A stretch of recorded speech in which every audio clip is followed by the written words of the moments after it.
স্বাগত জানাচ্ছি খাতুনগঞ্জ থেকে মতিঝিলে, সাথে আছে আমি শামীম জাহিদ। দীর্ঘদিন চলছে সরকারিভাবে মালয়েশিয়া জনশক্তি রপ্তানি। গত প্রায় ১.৫ বছরে সরকারিভাবে দেশটিতে গেছে প্রায় ১০,০০০-এর কম বাংলাদেশি। বিশেষ একটি চক্রের বাধার কারণে এই প্রক্রিয়ায় জনশক্তি রপ্তানি কম হচ্ছে বলে বলছেন মালয়েশিয়ার নিযুক্ত বাংলাদেশের হাই কমিশনার।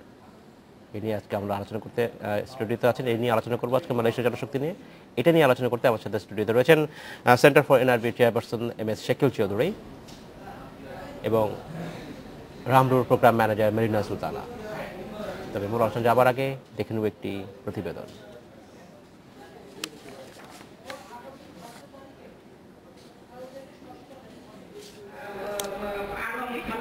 ২০১২ সালে সরকারিভাবে শ্রমিক পাঠাতে মালয়েশিয়ার সাথে চুক্তি করে সরকার।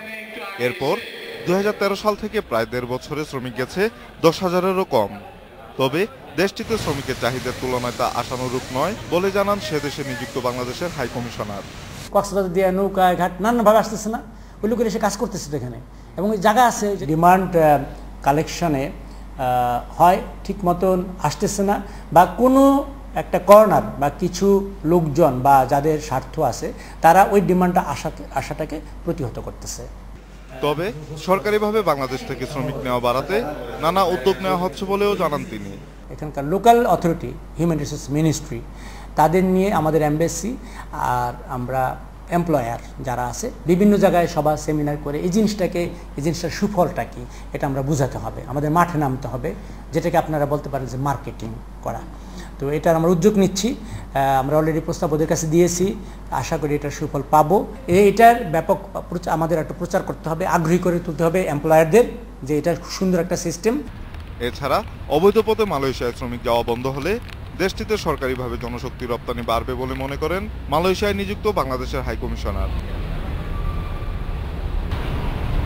Niladri Maharatna, independent news, Dhaka. দেখলাম প্রতিবেদনটি আমরা। জনাব MS শাকিল চৌধুরী এবং মিস মেরিনা সুলতান, আপনাদেরকে স্বাগত জানাচ্ছি অনুষ্ঠানে।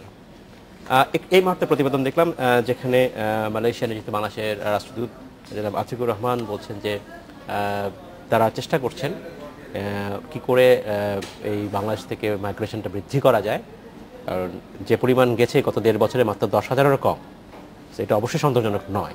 কিন্তু আমাদের হাইকমিশনার যেটা বললেন, এটাকে আপনার মনে হয় যে এই পদক্ষেপ পর্যাপ্ত? আমরা কি তাদের আসলে বোঝাতে পারবো, বুঝিয়ে কাজ হবে না? আসলে কোন জায়গাটা গলদ রয়েছে, কেন এই পিছনে কম রয়েছে? জনাব শাকিল চৌধুরী। আপনাকে অনেক ধন্যবাদ। আমাদের অ্যাম্বাসেডর সাহেবের একটা কথা, হাই কমিশনার সাহেবের কথা, আতিক সাহেবের যে কথাটা, আমার মনে হয় এটা খুব নজরে নেওয়া উচিত। উনি বলেছেন যে কতিপয় লোক এটার বিরোধিতা করছে, এই বিষয়টা চিহ্নিত হওয়া উচিত।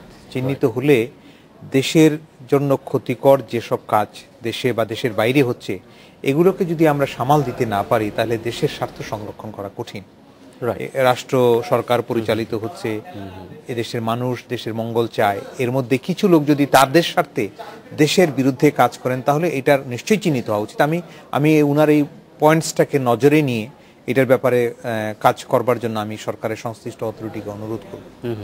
আর লোক যাওয়ার কথা যেটা বলেছেন, যে প্রথম যখন G2G আসলো আমরা সবাই মিলে কিন্তু এটাকে খুব উৎসাহ দিয়েছি, সাধুবাদ জানিয়েছি, এটি ভালো প্রক্রিয়া ছিল। এটার কারণ মালয়েশিয়াতে লোক প্রেরণ অন্যান্য দেশগুলো সহই মানে মাইগ্রেশন কস্ট এত বেশি হাই হয়ে গেছিল যে কারণে সাধারণ মানুষের পক্ষে এটা বেয়ার করা কঠিন ছিল, এবং তখন কিন্তু অবৈধ কার্যক্রমের মধ্যে মানুষ জড়িয়ে যাচ্ছিল, সেটা সমস্যা ছিল। প্রথমে যখন G2G হয় তখন কিন্তু আমাদেরকে বলা হলো এবং আমরা জানলাম যে G2G পদ্ধতিতে 5 বছরে বাংলাদেশ থেকে প্রায় 5 লক্ষ শ্রমিক মালয়েশিয়ায় কাজ করতে যাবে। এইটি যে খুব অস্বাভাবিক একটা ধারণা ছিল তা কিন্তু নয়। আচ্ছা, আমি পরিসংখ্যান থেকে জানি 2007 এবং 8 2 বছরে বাংলাদেশ থেকে, শুধু বাংলাদেশ থেকে শ্রমিক মালয়েশিয়া গেছেন 4,04,000, মানে 2 বছরে মাত্র গেছেন 4,04,000। তাতে বোঝা যায় যে 5 বছরে 5 লক্ষ নেওয়ার যদি এই টার্গেট থাকে দুই সরকারের মধ্যে, এটি অস্বাভাবিক ছিল না, হওয়া সম্ভব ছিল।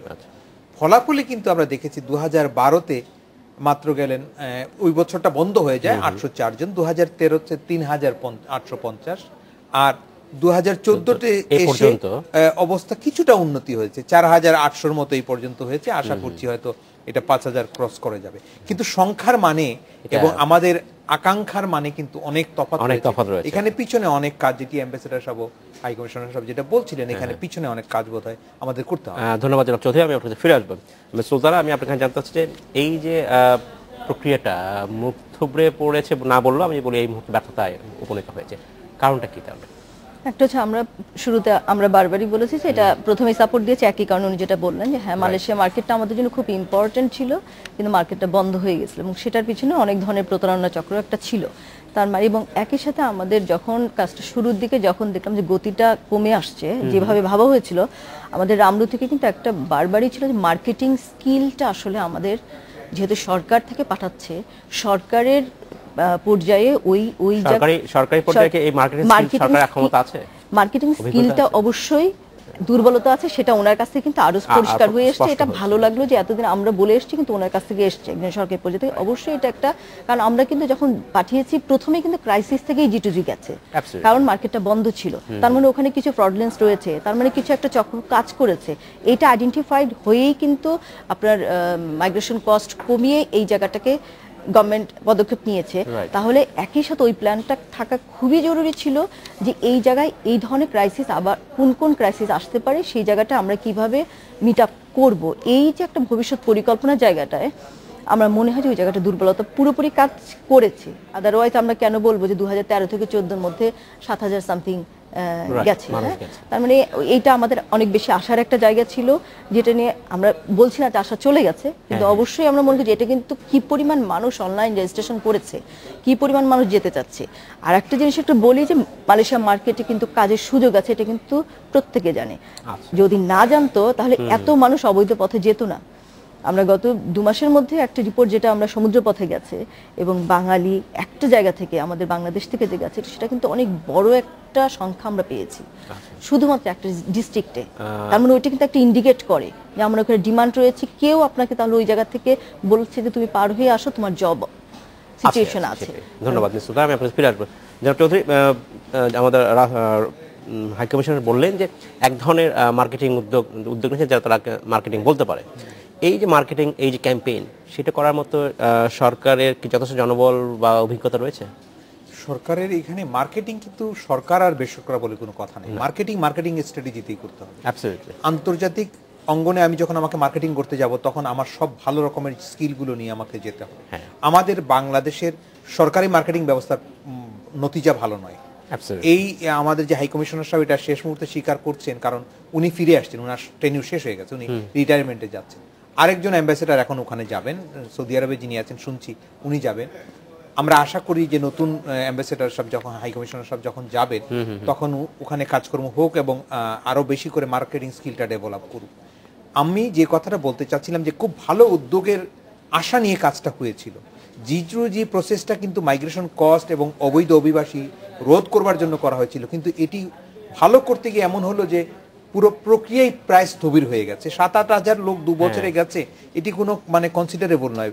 চতুর্থ বৃহত্তম জনশক্তির রপ্তানি দেশ বাংলাদেশের জন্য মালয়েশিয়া। 7,10,000-এর মতো লোক সেখানে ইতিমধ্যে আছে এবং সেখান থেকে প্রচুর কাজের সুবিধা আছে। আমাদের এই যে G2G প্রসেসেও আমি মনে করি আমাদের যারা এগুলোকে পিছনে কাজ করেছেন তারাও বোধহয় কিছুটা দূরদৃষ্টির, আমার ধারণা তাদের অভাব আছে। না হলে শুধু এই আপনার কৃষি শ্রমিক কেন, কৃষি শ্রমিকে কিন্তু অন্যান্য দেশ, অনেক দেশ কৃষি শ্রমিকে লোক পাঠায় না বা যেতেও চায় না। এর কারণ হলো এটা কায়িক পরিশ্রম বেশি, ওয়েজেস কম। আমরা কনস্ট্রাকশন, আমরা অন্যান্য যে ম্যানুফ্যাকচারিং সেক্টরগুলো আছে, সার্ভিস সেক্টরগুলো আছে, এই G2G প্রসেসে কিন্তু এই প্রসেসগুলো কোনো ইনক্লুশন নাই, যে কারণে এই G2G যতদিন থাকবে ততদিন পর্যন্ত ওই সেক্টরে কিন্তু লোক যাবে না। সুতরাং আমাদের ওপেন করা উচিত ছিল manufacturing sector, service sector, construction, যেগুলোতে আমাদের স্কিলগুলো আছে এবং ওয়েজেস ভালো, যেটাতে আমরা আছি। এই যে আপনি বলেন কৃষি, এই যে আমাদের মাননীয় প্রধানমন্ত্রী সফর করে আসছেন, এটি তো নিশ্চয়ই দূর দেশের সাথে রাষ্ট্রের সরকার প্রধানের সফরে নিশ্চয়ই সম্পর্কের আরো গতি বাড়বে। আমি অনুরোধ করব এই প্রসেসের সাথে যারা জড়িত আছেন তারা শুধু বুঝবাজির জন্য, বোঝানোর জন্য মানুষকে, 12,000 শ্রমিকের একটা এগ্রিমেন্ট হয়েছে, 12,000 শ্রমিক কোথায় যাচ্ছেন? সারওয়াক। এটি কিন্তু মালয়েশিয়া মেইনল্যান্ডের বাইরে একটা জায়গাতে যাচ্ছেন, সেটা খুব সহায়ক পরিবেশ নয়। সেখানে আমাদের লোক যাওয়ার কাজ আছে, ওখানে 50,000 মতো লোকের কাজের সুযোগ আছে, আচ্ছা। তারা 12,000-এর মতো করে নিবে, এই মুহূর্তে একটা এমওইউ হয়েছে। কিন্তু প্রশ্নটা হচ্ছে যে আমি মেইনল্যান্ডে এবং মূল Mainstream-এর যেখানে job থেকে job থেকে আমি কিন্তু বের হয়ে পিছিয়ে যাই। আসতে হবে। এই জায়গাটাতে কিন্তু মনোযোগ দিতে হবে, শুধু জিটি বলেই মানে তুষামোদিতের মধ্যে থাকলে হবে না, এখানে জিটুজি প্রয়োজন আছে, কিন্তু মেইন জায়গাতে আমাদের কাজে থাকতে হবে। ধন্যবাদ জনাব চৌধুরী। আমাদের সময় হচ্ছে বিরতিতে যাবার, আমরা ফিরে এসে কথা বলবো আপনার সাথে। আমাদের সময় হলো একটি বিরতিতে যাবার, ফিরছি শীঘ্রই, সাথেই থাকবে।